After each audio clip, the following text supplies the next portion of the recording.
Assalamualaikum warahmatullahi wabarakatuh. Kepada yang terhormat Bapak Hermanto, MKom selaku dosen pengampu mata kuliah Sistem Paralel dan Terdistribusi. Saya sebagai moderator pada hari ini, nama saya adalah Ranti Indriani yang akan memandu jalannya acara kita kali ini dengan materi sistem file terdistribusi. Izinkan saya memperkenalkan anggota kelompok saya yang terdiri dari yang pertama ada Aisyah, yang kedua Silpa Destiani, ketiga Nadila Jannatul Manwah, keempat Siti Marni, dan yang kelima Winesti. Baik, itu anggota kelompok saya yang akan mempresentasikan file sistem terdistribusi. Sebelum kita membahas apa itu sistem file terdistribusi, kita harus tahu terlebih dahulu apa itu file system yang akan dijelaskan oleh kelompok kami, yaitu Aisyah. Silakan. Di sini saya akan menjelaskan tentang file system. File system merupakan struktur logika yang digunakan untuk mengendalikan akses terhadap data yang ada pada disk. File system menyediakan mekanisme untuk penyimpanan data dan program yang dimiliki oleh sistem operasi serta seluruh pengguna dari sistem komputer. Seperti pada gambar terdapat istilah TOM atau Transaction Object Model. Ini digunakan untuk mempresentasikan transaksi dalam lingkungan sistem terdistribusi. Kemudian di dalam gambar terdapat data. Data dalam file sistem terdistribusi disimpan di beberapa lokasi atau node yang dapat berada di berbagai lokasi. Ini memungkinkan akses dan penyimpanan data yang terdistribusi di seluruh jaringan. Kemudian di dalam gambar ada istilah tesis. Tesis ini merupakan pernyataan atau argumen utama yang dibuat dalam suatu tulisan atau penelitian. Tesis bisa menjadi pernyataan tentang suatu konsep algoritma atau solusi yang berhubungan dengan file sistem terdistribusi. Kemudian ada notes atau catatan, bisa juga disebut dokumentasi. Ini memiliki peran penting untuk memahami, memelihara, dan mengembangkan sistem dengan lebih efisien. Catatan dapat membantu tim pengembangan berkomunikasi, mengelola pengetahuan, dan memastikan keberlanjutan proyek. Kemudian ada tool. Tool atau alat dalam file sistem terdistribusi memiliki peran penting dalam mendukung pengembangan, pengujian, pemeliharaan, dan pengelolaan sistem. Kemudian ada format. Di dalam gambar terdapat format, yaitu cara file disusun atau diatur dalam sistem. Contohnya sistem file terdistribusi seperti Hadoop Distributed File System memiliki cara tertentu untuk mengorganisir dan menyimpan data yang dapat mempengaruhi format, akses, dan ketersediaan. Kemudian ada stats, yaitu statistik atau informasi statistik yang terkait dengan kinerja atau status sistem. File system terdiri dari dua bagian, yaitu yang pertama, kumpulan file yang masing-masingnya menyimpan data-data yang berhubungan. Kemudian yang kedua, struktur direktori yang mengorganisasi dan menyediakan informasi mengenai seluruh file dalam sistem. Ketika program aplikasi yang sedang dijalankan memerlukan pembacaan file dari hard disk, sistem operasi meminta sistem file untuk membuka file yang diinginkan. File system harus mengetahui lokasi penyimpanan file yang dibaca setelah menemukan lokasinya. File system membaca data yang ada dan mengirimkan data tersebut pada sistem operasi. Kemudian apa itu file terdistribusi? Sistem file terdistribusi atau DFS adalah sistem file yang memungkinkan klien mengakses penyimpanan file dari beberapa host melalui jaringan komputer, seolah-olah pengguna sedang mengakses penyimpanan lokal. File tersebar di beberapa server penyimpanan dan di beberapa lokasi, yang memungkinkan pengguna untuk berbagi data dan sumber daya penyimpanan. DFS dapat dirancang sehingga pengguna yang tersebar secara geografis seperti pekerja jarak jauh dan tim terdistribusi dapat mengakses dan berbagi file dari jarak jauh seolah-olah file tersebut disimpan secara lokal. Seperti pada gambar tersebut, terdapat beberapa laptop, kemudian ada di DFS server dan ada beberapa folder yang terhubung ke server. Atau singkatnya, file system terdistribusi atau distributed file system adalah file system yang mendukung sharing file dan resource dalam bentuk penyimpanan persisten di sebuah network. Kemudian ada tujuan. Tujuan utama dari sistem file terdistribusi yaitu fungsi dari sistem file non-terdistribusi pada program klien yang berjalan di komputer-komputer dalam suatu jaringan. Dimulai dengan pembahasan mengenai sistem storage terdistribusi dan non-terdistribusi. Sistem file awalnya dikembangkan untuk sistem komputer terpusat dan komputer desktop sebagai fasilitas sistem operasi yang menyediakan antarmuka pemrograman yang bagus dalam storage disk. Setelah itu, mereka menambahkan fasilitas seperti kontrol akses dan mekanisme file looking yang membuatnya menjadi lebih berguna dalam pengiriman data dan program sistem. File terdistribusi mendukung pengiriman informasi dalam bentuk file dan sumber hardware dalam bentuk storage lewat internet. File service yang telah dirancang dengan baik menyediakan akses ke file yang disimpan pada server dengan performance yang sama atau bahkan lebih baik dari file yang disimpan pada local disk. Desainnya disesuaikan dengan performance dari jaringan lokal dan oleh karena itulah menjadi paling efektif dalam menyediakan pengiriman storage untuk digunakan di internet. Baik, itu penjelasan dari kelompok kami yang dijelaskan oleh Ais Solihat tentang file system dan bagaimana cara kerjanya, bagaimana cara penyimpanannya.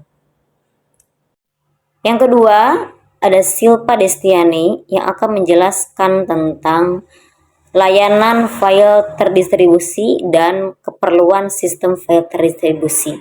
Silahkan Silpa. Layanan file terdistribusi. Layanan dasar antara lain tempat penyimpanan tetap untuk data dan program.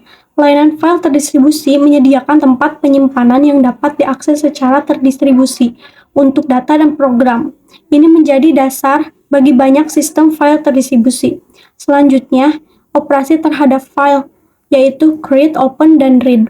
Layanan file terdistribusi tidak hanya menyediakan tempat penyimpanan terdistribusi, tetapi juga memfasilitasi operasi-operasi penting terhadap file, seperti operasi pembuatan atau create. Layanan file terdistribusi memungkinkan pembuatan file baru saat sebuah file baru dibuat. Sistem ini mungkin akan melakukan replikasi metadata ke node-node yang relevan dan membuat entry baru dalam struktur file terdistribusi. Terus ada open atau membuka. Operasi ini memungkinkan akses ke file yang sudah ada untuk membaca atau memodifikasi isinya. Sistem file terdistribusi harus memiliki mekanisme untuk menemukan lokasi file tersebut dan memastikan bahwa izin akses sesuai sebelum file dibuka untuk operasi lainnya. Selanjutnya ada read atau membaca, memungkinkan aplikasi atau pengguna untuk membaca isi file. Layanan file terdistribusi harus dapat menemukan salinan data yang benar dan mengirimkannya kembali ke pengguna yang meminta operasi baca. Operasi-operasi ini tidak hanya terbatas pada pembuatan, pembukaan, dan pembacaan file. Operasi-operasi lain seperti menulis, menghapus, mengubah izin, menyalin, dan memindahkan juga merupakan bagian integral dari layanan file terdistribusi. Selanjutnya, multiple remote clients. Layanan file terdistribusi yang mendukung multiple remote client dalam sebuah internet memungkinkan akses dan manajemen file dari beberapa titik di jaringan internal perusahaan atau organisasi. Ini memungkinkan beberapa pengguna atau aplikasi untuk terhubung dan berinteraksi dengan sistem file terdistribusi dari lokasi yang berbeda di dalam jaringan yang sama. Layanan file terdistribusi yang dapat menangani multiple remote clients ada dalam sebuah internet memainkan peran yang penting dalam menyediakan akses dan manajemen yang efisien terhadap data organisasi di berbagai lokasi yang terhubung dalam infrastruktur internal terhadap perusahaan atau organisasi. Selanjutnya ada file sharing. File sharing merupakan salah satu fitur kunci dalam layanan file terdistribusi yang memungkinkan akses terhadap file dari beberapa lokasi atau pengguna secara bersamaan. Fitur file sharing ini penting dalam lingkungan di mana kolaborasi antara pengguna yang berbeda atau antara aplikasi yang berjalan di lokasi yang berbeda diperlukan. Ini memungkinkan akses dan kolaborasi yang efisien terhadap file-file yang disimpan dalam sistem file terdistribusi. Selanjutnya, menggunakan semantic one copy update umum melalui RVC. Sistem semantic one copy update adalah model konsistensi yang digunakan dalam sistem file terdistribusi. Model ini menjamin bahwa hanya ada satu salinan data yang valid yang dapat diakses oleh pengguna pada suatu waktu, memastikan konsistensi data di antara semua salinan yang terdistribusi. Penerapan semantic one copy update melalui remote product calls atau RPC mengacu pada penggunaan panggilan prosedur jarak jauh untuk melakukan operasi pada sistem file terdistribusi.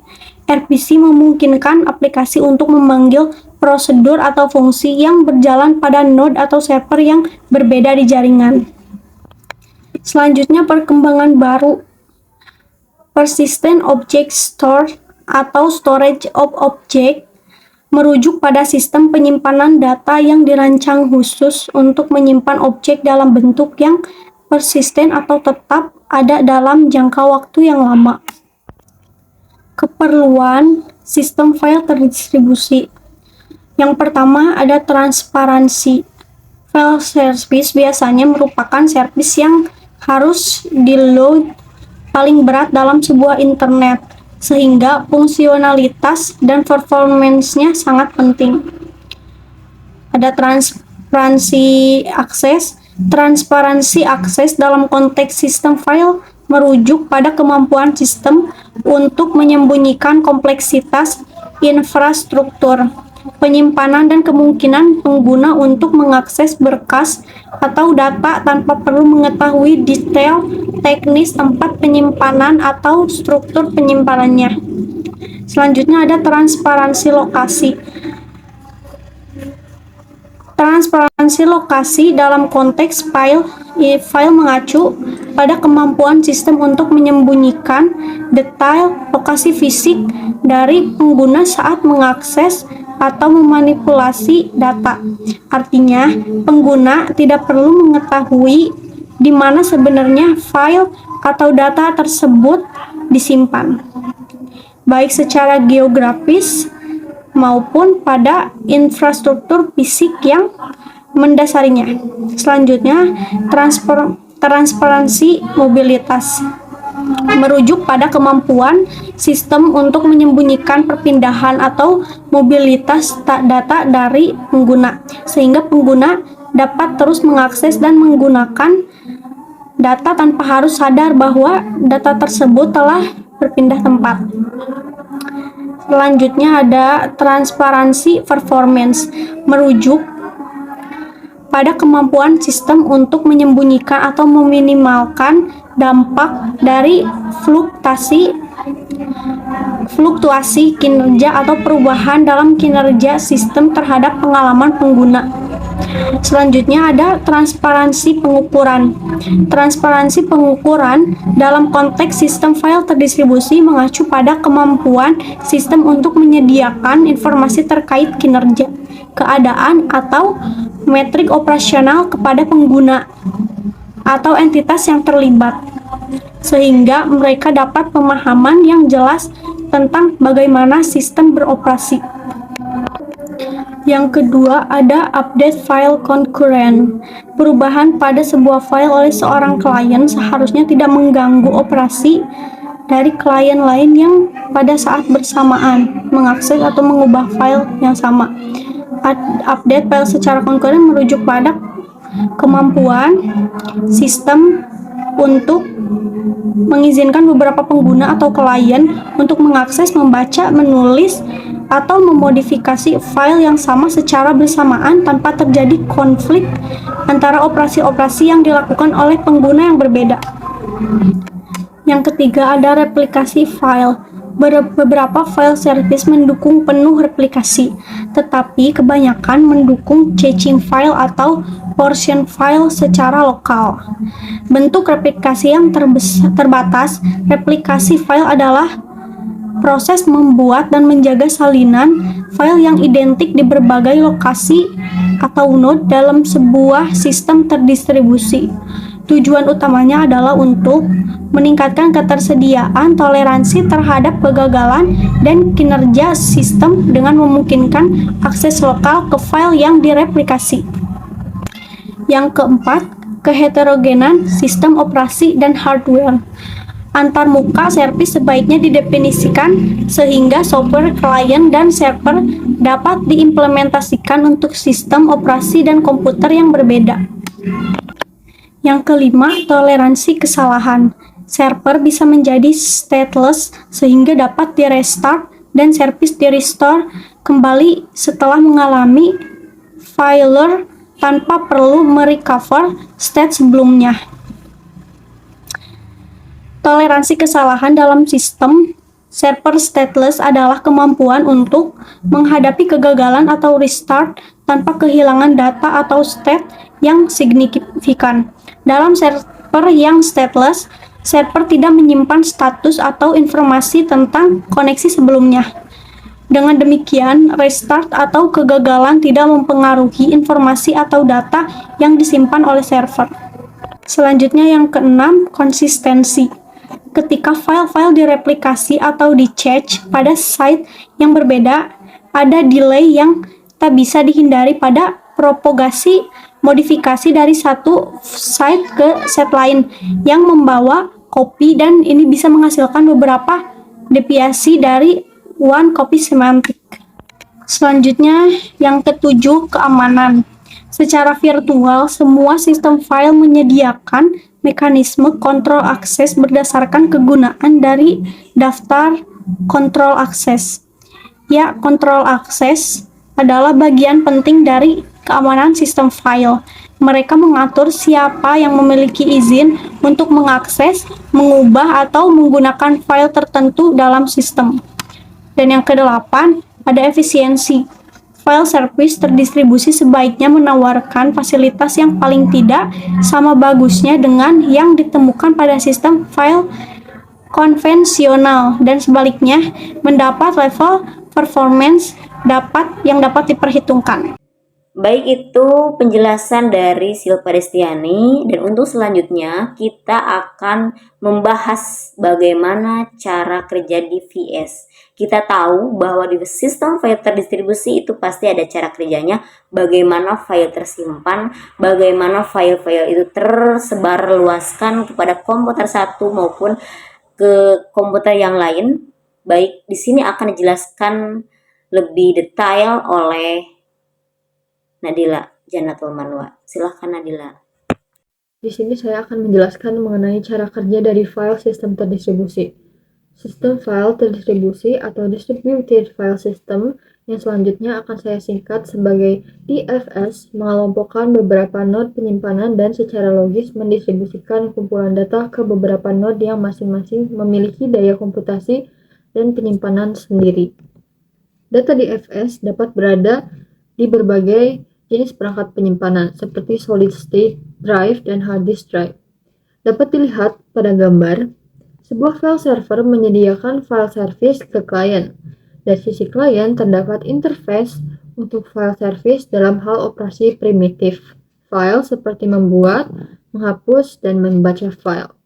Komponen perangkat keras utama yang mana file server mengontrolnya adalah sebuah local store, umumnya adalah disk drive.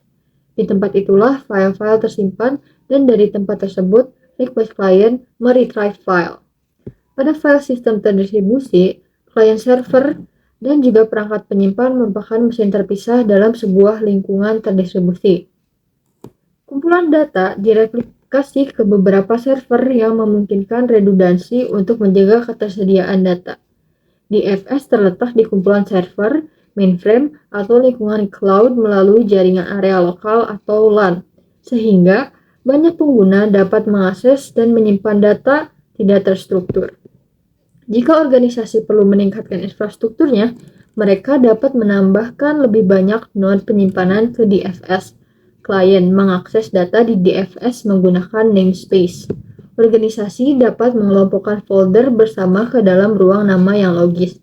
Namespace adalah grup penyimpanan jaringan bersama pada root DFS. Ini menyajikan file kepada pengguna sebagai satu folder bersama dengan beberapa subfolder.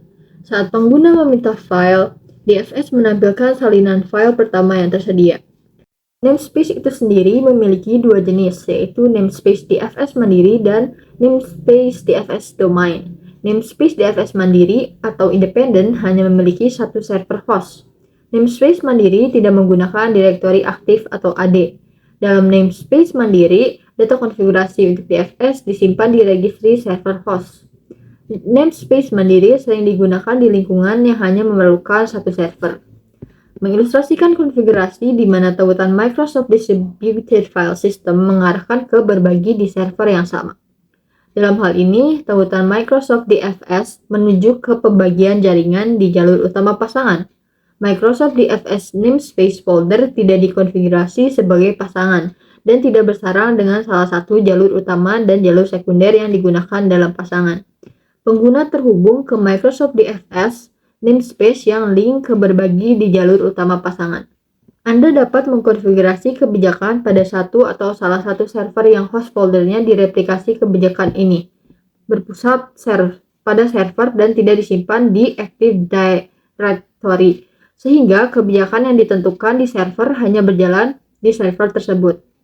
Jika Anda ingin menjalankan kebijakan pada instan pasangan yang berbeda, Anda harus membuat atau mengimpor kebijakan pada setiap server dalam grup replikasi. Tidak perlu menggunakan kebijakan yang sama di masing-masing server. Selanjutnya adalah namespace DFS berbasis domain, mengintegrasikan dan menyimpan konfigurasi DFS di AD. Namespace berbasis domain memiliki beberapa server host dan data topologi DFS disimpan di AD. Namespace berbasis domain biasanya digunakan di lingkungan yang memerlukan ketersediaan lebih tinggi. Dalam konfigurasi ini, setiap server ruang nama Microsoft DFS dapat merespon klien folder target menggunakan replikasi Microsoft DFS untuk menyinkronkan konten folder target di beberapa server. Microsoft DFS dapat mengirim permintaan ke salah satu folder anggota dalam grup itu. Microsoft DFS menghubungkan pengguna ke server yang secara fisik paling dekat dengan lokasi pengguna.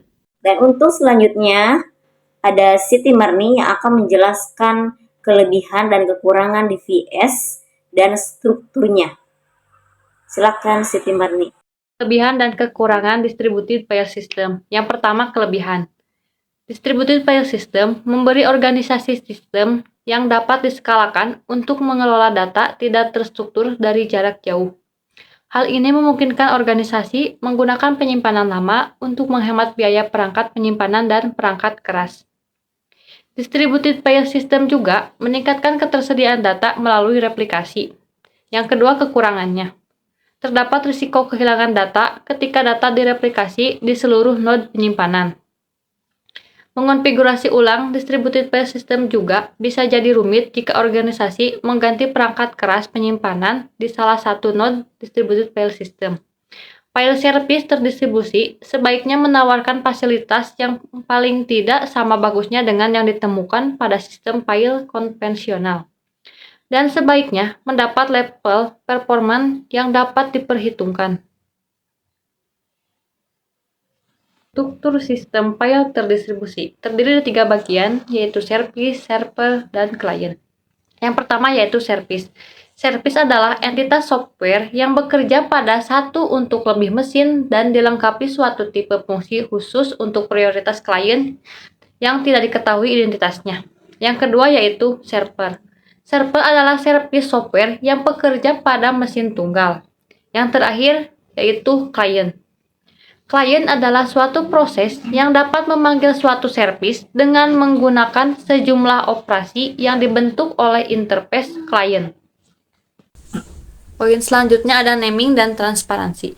Naming adalah pemetaan atau pemisahan antara objek logika ke objek fisik.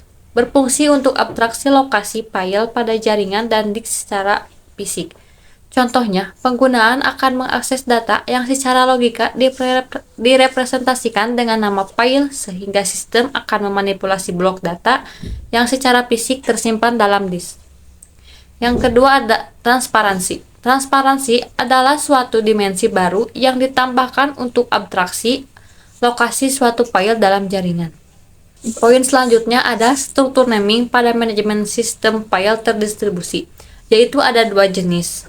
Yang pertama, location transparency atau LT adalah nama file tidak memberitahukan suatu petunjuk tentang lokasi penyimpanan file secara fisik.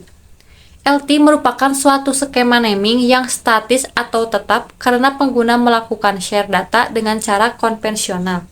Yang kedua ada Location Independence atau LI adalah nama file tidak perlu diubah jika lokasi penyimpanannya berubah. LI merupakan suatu skema naming yang bersifat dinamis karena LI dapat melakukan pemetaan nama file yang sama ke lokasi yang berbeda pada waktu berbeda. Dan untuk yang terakhir ada Winesti yang akan menjelaskan tentang remote file akses antar sheet dan teknik-tekniknya, ada fitur DVS dan implementasi DVS. Silahkan Winesti. Selanjutnya ada remote file akses antar site.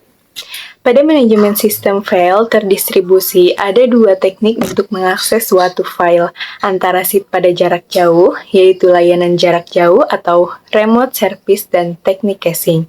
Yang pertama ada remote service. Adapun cara kerja dari remote service ini, yaitu dengan request dari klien klien akan dikirim ke server, lalu mesin server menjalankan akses dan hasilnya akan dikirim kembali ke klien. Dengan cara kerja seperti ini, sangat membebani jaringan karena jika setiap pengguna ingin mengakses suatu file server, maka sistem akan menjalankan akses tersebut. Walaupun file yang diakses berbeda pengguna itu sama, namun dari aspek konsistensi data, maka teknik ini lebih menjamin. Yang kedua, ada teknik caching. Cara kerjanya yaitu dengan akses dijalankan pada cached copy. Jika data yang dikehendaki untuk memenuhi request akses dari klien belum siap di-cache, maka copy dari data tersebut akan dibawa dari server ke sistem pengguna. Tetapi, bila blok disk yang diakses klien ada dalam cache, maka akses berikutnya hanya bersifat lokal, sehingga hal ini akan mengurangi traffic jaringan. Hampir sama dengan prinsip kerja proxy. Suatu file berada pada mesin server, maka kopiannya dapat disebarkan pada cache. Jika ada perubahan pada cache, maka hanya sebagian file saja yang diunggah pada mesin server. Pada sistem file konvensional, caching mereduksi traffic disk I/O, sedangkan pada sistem file terdistribusi, caching akan mereduksi traffic jaringan dan traffic disk I/O.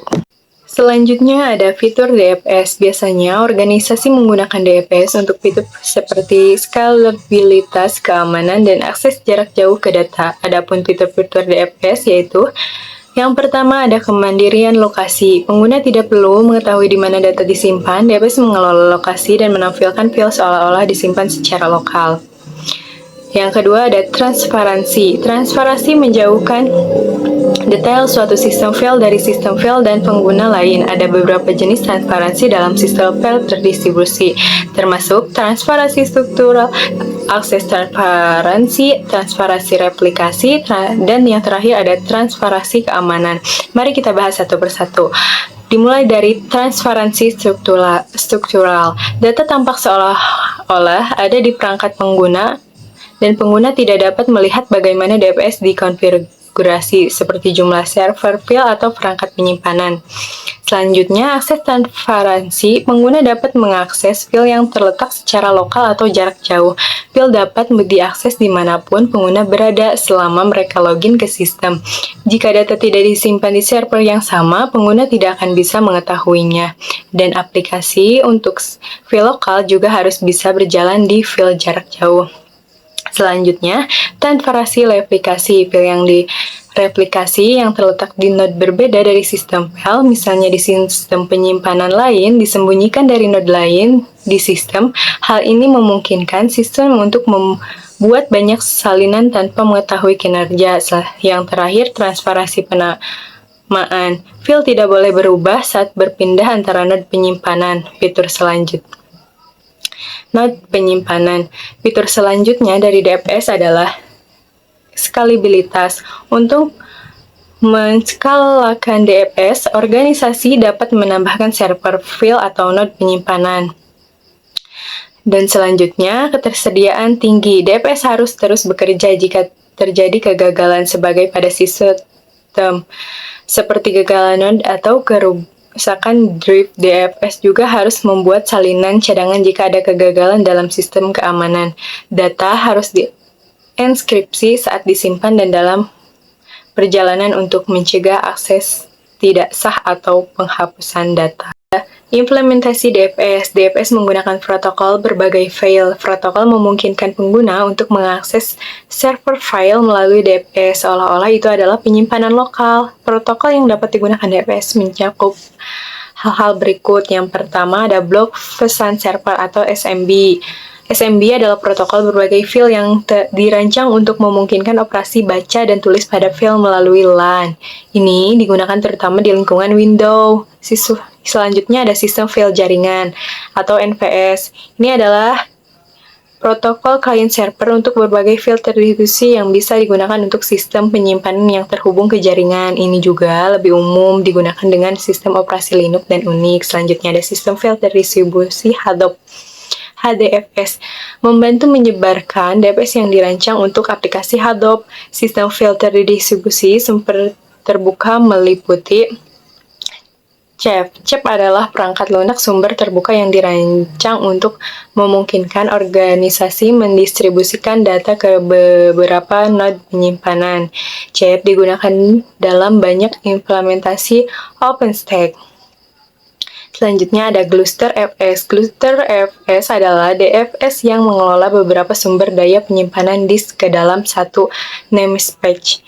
Vendor yang memiliki produk DFS antara lain adalah Brawan, Dell, IBM, Nasumi, Aplikasinet, Nutanix, Panjura, Furstar, Kumolo, dan yang terakhir ada skalabilitas. Baik, itu penjelasan dari kelompok kami tentang materi file sistem terdistribusi.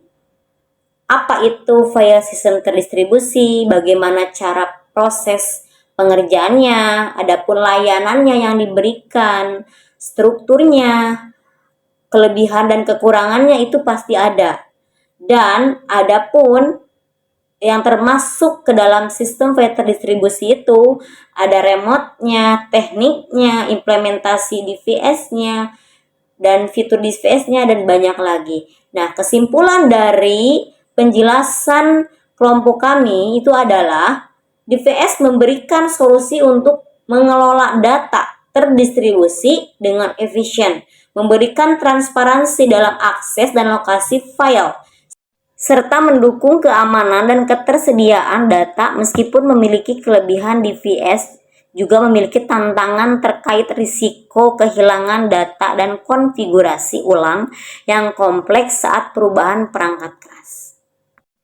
Demikian presentasi kelompok kami. Semoga apa yang disampaikan dari kelompok kami ini dapat bermanfaat untuk kita semua. Wassalamualaikum warahmatullahi wabarakatuh.